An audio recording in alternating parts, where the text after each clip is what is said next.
नगरीय निकाय चुनाव के लिए बुधवार से नामांकन प्रक्रिया प्रारंभ हो गई, लेकिन अभी तक भाजपा एवं कांग्रेस ने अपने प्रत्याशियों की आधिकारिक तौर पर घोषणा नहीं की है।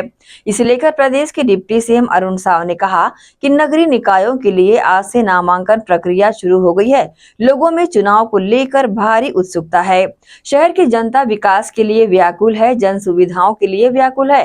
पिछले 1 साल में हमारी सरकार ने जनता की आकांक्षाओं को पूरा करने का जो काम किया है, जिस तरीके से शहरों को सुव्यवस्थित विकास, शहरों की सफाई, प्रकाश व्यवस्था और जल व्यवस्था को लेकर काम किया है, लोगों की मूलभूत आवश्यकताओं की पूर्ति के लिए जो काम किया है, निश्चित रूप से इस नगरीय निकाय चुनाव में शहरों में कमल खिलेगा और बहुमत के साथ भारतीय जनता पार्टी के महापौर और अध्यक्ष बनेंगे।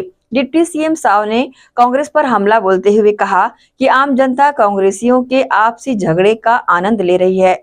नगरीय निकायों के लिए आज से नामांकन की प्रक्रिया प्रारंभ हो गई है और लोगों में इस चुनाव को लेकर भारी उत्सुकता है। शहर की जनता विकास के लिए व्याकुल है, जन सुविधाओं के लिए व्याकुल है और पिछले 1 साल में हमारी सरकार ने जनता की आकांक्षाओं को पूरा करने का जो काम किया है, जिस तरीके से शहरों के सुव्यवस्थित विकास, शहरों की सफाई, प्रकाश व्यवस्था, जल की व्यवस्था को लेकर जो हमने काम किया है, लोगों की मूलभूत आवश्यकताओं की पूर्ति के लिए काम किया है, तो निश्चित रूप से इस चुनाव में, नगरीय निकाय के चुनाव में शहरों में कमल खिलेगा। भारतीय जनता पार्टी की बहुमत से महापौर और अध्यक्ष बनेंगे। देखिए, कांग्रेस पार्टी का तो इतिहास ही है, एक परिवार की पार्टी है, एक परिवार ही संचालित करती है। जब बड़ा परिवार, बड़े नेता कांग्रेस के राष्ट्रीय स्तर पर परिवारवाद चलाते हैं तो नीचे स्तर पर भी स्वाभाविक रूप से उनको लगता है कि ये चलेगा। और जिस प्रकार से कांग्रेस में आपसी झगड़े हैं, अस्तित्व को लेकर संघर्ष कर रहे हैं, वो लोरमी हो, बिलासपुर हो, सब जगह ये आपस में लड़ने ही वाले हैं, पर जनता इस सब का आनंद ले रही है और जनता ने तय कर रखा है इन्हें घर बिठाने का, ताकि ये आपस में लड़ते रहें। जो शहरों के विकास का काम है, वो काम केवल भारतीय जनता पार्टी करती है, तो शहर की जनता